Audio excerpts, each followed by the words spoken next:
मीरा, जिसे मीराबाई के नाम से जाना जाता है और संत मीराबाई के रूप में प्रतिष्ठित है, 16वीं शताब्दी की हिंदू रहस्यवादी कवि और कृष्ण की भक्त थी। वो एक प्रसिद्ध भक्ति संत हैं, विशेष रूप से उत्तर भारतीय हिंदू परंपरा में। मीराबाई के बारे में अधिकांश किंवदंतियों में सामाजिक और पारिवारिक सम्मेलनों के लिए उनकी निडर अवहेलना, कृष्ण के प्रति उनकी भक्ति, कृष्ण को अपने पति के रूप में मानने और उनकी धार्मिक भक्ति के लिए उनके ससुराल वालों द्वारा सताए जाने का उल्लेख है। मीराबाई का जन्म कुडकी, राजस्थान के आधुनिक पाली जिले में राठौर राजपूत शाही परिवार में हुआ था और उन्होंने अपना बचपन मेड़ता में बिताया। भक्तमाल में उसका उल्लेख किया गया है, यह पुष्टि करते हुए कि वह लगभग 1600 सीई तक भक्ति आंदोलन संस्कृति में व्यापक रूप से जानी जाती थी और एक पोषित व्यक्ति थी। मीरा रतन सिंह रणथौर की बेटी और मेड़ता के दूदाजी की पोती थीं। मेड़ता के रणथौर विष्णु के बड़े भक्त थे। मीराबाई का पालन पोषण वैष्णव प्रभाव के बीच हुआ, जिसने उनके जीवन को भगवान कृष्ण के प्रति भक्ति के मार्ग में ढाला। उन्होंने बचपन से ही श्री कृष्ण की पूजा करना सीख लिया था। जब वो 4 वर्ष की थी, तब उसने धार्मिक प्रवृत्तियों को प्रकट किया। एक बार उनके आवास के सामने बारात थी। दूल्हे ने अच्छे कपड़े पहने थे। मीरा, जो केवल एक बच्ची थी, ने दूल्हे को देखा और अपनी माँ से मासूमियत से कहा, प्रिया माँ, मेरा दूल्हा कौन है? मीरा की माँ मुस्कुराई और आधा मजाक में और आधा गंभीरता से श्री कृष्ण की छवि की ओर इशारा किया और कहा, मेरी प्यारी मीरा, भगवान कृष्ण, यह सुंदर छवि आपका दूल्हा है। बालक मीरा को कृष्ण की मूर्ति बहुत प्रिय थी। उसने अपना अधिकांश समय स्नान करने और छवि तैयार करने में बिताया। उन्होंने प्रतिमा की पूजा की। वो छवि के साथ सोई थी। उसने परमानंद में छवि के बारे में नृत्य किया। उन्होंने छवि के सामने खूबसूरत गाने गाए। वह मूर्ति से बात करती थी। मीरा के पिता ने मेवाड़ में चित्तौड़ के राणा कुंभा के साथ उसकी शादी की व्यवस्था की। मीरा बहुत ही कर्तव्यपरायण पत्नी थी। उसने अपने पति की आज्ञा का पूरी तरह से पालन किया। अपने घरेलू कर्तव्यों के समाप्त होने के बाद वह प्रतिदिन भगवान कृष्ण के मंदिर जाती, पूजा करती, गाती और मूर्ति के सामने नृत्य करती। नन्ही मूर्ति उठती, मीरा को गले लगाती, बांसुरी बजाती और उससे बातें करती। राणा की माँ और घर की अन्य महिलाओं को मीरा के तरीके पसंद नहीं थे, क्योंकि वे सांसारिक और ईर्ष्यालु थीं। वे सभी उससे नाराज थे। मीरा की सास ने उसे दुर्गा की पूजा करने के लिए मजबूर किया और उसे अक्सर चेतावनी दी। लेकिन मीरा अड़ी रही। उसने कहा, मैंने पहले ही अपने प्रिय भगवान कृष्ण को अपना जीवन दे दिया है। मीरा की भाभी उदयबाई ने साजिश रची और मासूम मीरा को बदनाम करने लगी। उसने राणा कुंभा को सूचित किया कि मीरा दूसरों के साथ गुप्त प्रेम में थी। उसने अपनी आंखों से मीरा को अपने प्रेमियों के साथ मंदिर में देखा था और यदि वो एक रात उसके साथ जाएगा तो वो उसे उन लोगों को दिखाएगी। उन्होंने आगे कहा कि मीरा ने अपने आचरण से चित्तौड़ के राणा परिवार की प्रतिष्ठा पर भारी कलंक लगाया था। राणा कुंभा बहुत क्रोधित हुए। वो सीधे हाथ में तलवार लिए मीरा के भीतरी अपार्टमेंट की ओर भागा।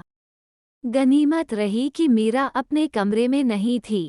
राणा के एक दयालु रिश्तेदार ने उसकी जांच की और कहा, यहाँ देखो राणा, जल्दबाजी न करें, बाद में पछताओगे, अच्छी तरह से विचार करें, मामले की बहुत ही बारीकी से जांच करें, सच्चाई का पता लगाएं। मीरा एक महान भक्ति वाली महिला हैं। अभी आपने जो सुना है वो कोरी अफवाह ही हो सकता है। हो सकता है कि कुछ महिलाओं ने पूरी ईर्ष्या से मीरा को बर्बाद करने के लिए उसके खिलाफ एक मुर्गा और बैल की कहानी गढ़ी हो। अब मस्त रहो। राणा कुंभा ने अपने रिश्तेदार की बुद्धिमान सलाह मान ली।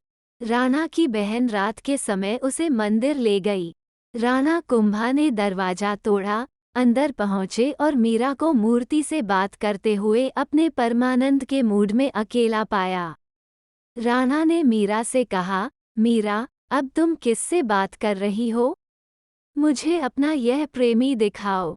मीरा ने उत्तर दिया, वह बैठे हैं, मेरे भगवान, ननिचोरा जिसने मेरा दिल चुरा लिया है। वो बेहोश हो गई। एक जंगली अफवाह थी कि मीरा साधुओं के साथ बहुत खुलकर घुल-मिल जाती है। निस्संदेह, वो साधुओं के लिए बहुत सम्मान करती थी और उनके साथ स्वतंत्र रूप से घुल-मिल जाती थी। मीरा ने व्यर्थ घोटालों की कभी परवाह नहीं की। वह बेफिक्र खड़ी रही। राणा और उसके रिश्तेदारों द्वारा मीरा को विभिन्न तरीकों से सताया गया था। प्रहलाद ने अपने पिता हिरण्यकशिपु से जो व्यवहार किया था, वही उसे मिला। हरि ने प्रहलाद की रक्षा की। यहाँ श्रीकृष्ण हमेशा मीरा के साथ खड़े रहे। एक बार राणा ने एक टोकरी में एक नाग को मीरा के पास इस संदेश के साथ भेजा कि उसमें फूलों की एक माला है। मीरा स्नान करके पूजा करने बैठ गई। अपना ध्यान समाप्त करने के बाद उसने टोकरी खोली और उसे श्रीकृष्ण की एक सुंदर मूर्ति और फूलों की एक माला मिली। तब राणा ने उसे अमृत के संदेश के साथ जहर का प्याला भेजा। मीरा ने इसे भगवान कृष्ण को अर्पित किया और अपने प्रसाद के रूप में लिया। यह उसके लिए असली अमृत था। तब राणा ने मीरा को सोने के लिए कीलों का बिस्तर भेजा। मीरा ने अपनी पूजा समाप्त की और कीलों की शैया पर सो गई। लो, कीलों का बिस्तर गुलाबों के बिस्तर में तब्दील हो गया था। जब मीरा को उसके पति के रिश्तेदारों ने प्रताड़ित किया, तो उन्होंने तुलसीदास जी को एक पत्र भेजा और संत से सलाह मांगी। उन्होंने इस प्रकार लिखा, मेरे सभी रिश्तेदार मुझे परेशान करते हैं, क्योंकि मैं साधुओं के बीच चलती हूँ। मैं घर में अपनी भक्ति प्रथाओं को जारी नहीं रख सकती। मैंने बचपन से ही गिरिधर गोपाल को अपना मित्र बनाया है। मैं उनसे दृढ़ता से जुड़ी हुआ हूँ। मैं अब उस लगाव को नहीं तोड़ सकती। तुलसीदास जी ने उत्तर भेजा, जो लोग राम और सीता की पूजा नहीं करते हैं, उनका त्याग करें जैसे कि वे आपके दुश्मन हैं, भले ही वे आपके सबसे प्यारे रिश्तेदार हों। प्रहलाद ने अपने पिता को छोड़ दिया, विभीषण ने अपने भाई रावण को छोड़ दिया, भरत ने अपनी माँ को छोड़ दिया, बलि ने अपने गुरु को भी छोड़ दिया। गोपियों, व्रज की महिलाओं ने भगवान को पाने के लिए अपने पतियों को त्याग दिया। ऐसा करने से उनका जीवन सुखमय हो गया। पवित्र संतों का मत है कि ईश्वर के साथ संबंध और केवल ईश्वर का प्रेम ही सच्चा और शाश्वत है। अन्य सभी संबंध अवास्तविक और अस्थायी हैं। एक बार अकबर और उनके दरबारी संगीतकार तानसेन मीरा के भक्ति और प्रेरक गीतों को सुनने के लिए वेश में चित्तौड़ आए। दोनों ने मंदिर में प्रवेश किया और मीरा के मन को झकझोर देने वाले गीत सुने। अकबर वास्तव में हिल गया था। जाने से पहले उन्होंने मीरा के पवित्र चरणों को छुआ और मूर्ति के सामने एक पन्ना का हार भेंट के रूप में रखा। किसी तरह राणा तक खबर पहुंची कि अकबर भेष बदलकर मंदिर में दाखिल हुआ है। मीरा के पैर छुए और उसे एक हार भी भेंट की। राणा उग्र हो गया। उन्होंने मीरा से कहा, अपने आप को नदी में डुबो दो और भविष्य में कभी भी अपना चेहरा दुनिया को मत दिखाना। तुमने मेरे परिवार का बड़ा अपमान किया है। मीरा ने अपने पति की बात मानी। वह डूबने के लिए नदी में चली गई। उनके होठों पर हमेशा भगवान का नाम, गोविंद, गिरिधारी, गोपाल, रहता था। उन्होंने नदी के रास्ते में परमानंद में गाया और नृत्य किया। जब उन्होंने अपने पैर जमीन से ऊपर उठाए, तो पीछे से एक हाथ ने उसे पकड़ लिया। वह पीछे मुड़ी और उन्होंने अपने प्रिय कृष्ण को देखा। वो बेहोश हो गई। कुछ मिनटों के बाद उन्होंने अपनी आंखें खोलीं। भगवान कृष्ण मुस्कुराए और उनसे ये शब्द बोले, मेरी प्यारी मीरा, इस नश्वर पति के साथ तुम्हारा जीवन अब समाप्त हो गया है। आप बिल्कुल स्वतंत्र हो, हंसमुख होना, तुम मेरे हो। तुरंत व्रज के घाटों और वृंदावन के रास्तों पर आगे बढ़ें। मुझे वहां ढूंढो, मेरे बच्चे, जल्दी करो। इसके बाद वह गायब हो गए। मीरा ने तुरंत दिव्य पुकार का पालन किया। वह राजस्थान के गर्म रेतीले बिस्तरों पर नंगे पैर चलती थी। उनके रास्ते में कई महिलाओं, बच्चों और भक्तों ने बड़े आतिथ्य के साथ उनका स्वागत किया। वह वृंदावन पहुंची। उसे वहां अपना बांसुरी वादक मिला। वह अपने भोजन के लिए वृंदावन में भीख मांगती थी और गोविंदा मंदिर में पूजा करती थी, जो तब से प्रसिद्ध हो गया है और अब तीर्थ स्थान है। मीरा के दर्शन के लिए चित्तौड़ के उनके भक्त वृंदावन आए। राणा कुंभा एक भिक्षुक के भेष में मीरा के पास आया। उन्होंने स्वयं को प्रकट किया और अपने पिछले पापों और क्रूर कर्मों के लिए पश्चाताप किया। मीरा ने तुरंत अपने पति को प्रणाम किया। जीवा गोसाई वृंदावन में वैष्णवों के मुखिया थे। मीरा जीवा गोसाई के दर्शन करना चाहती थी। उन्होंने उसे देखने से मना कर दिया। उन्होंने मीरा को वचन भेजा कि वो अपनी उपस्थिति में किसी भी महिला को अनुमति नहीं देगा। मीराबाई ने जवाब दिया, वृंदावन में हर कोई एक महिला है। केवल गिरिधर गोपाल ही पुरुष हैं। आज ही मुझे पता चला है कि वृंदावन में कृष्ण के अलावा एक और पुरुष है।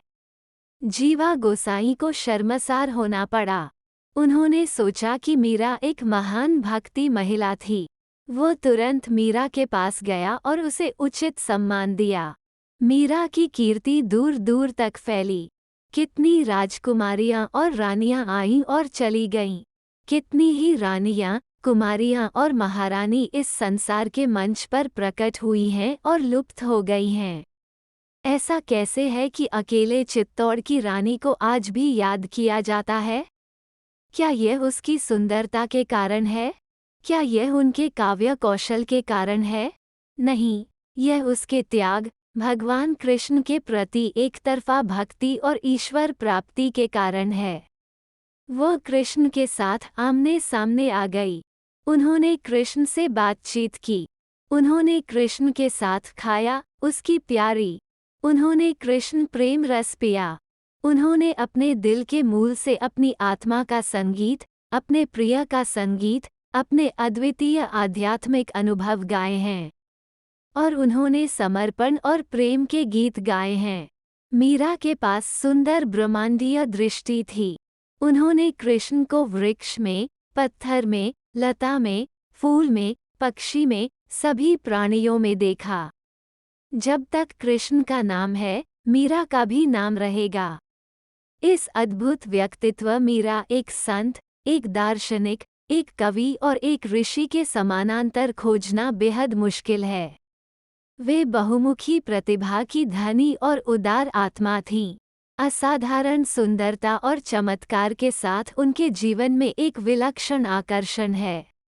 वो एक राजकुमारी थी, लेकिन उन्होंने अपने उच्च पद पर सुख और विलासिता की घटना को त्याग दिया और इसके बजाय गरीबी, तपस्या, त्याग, तितिक्षा और वैराग्य का जीवन चुना।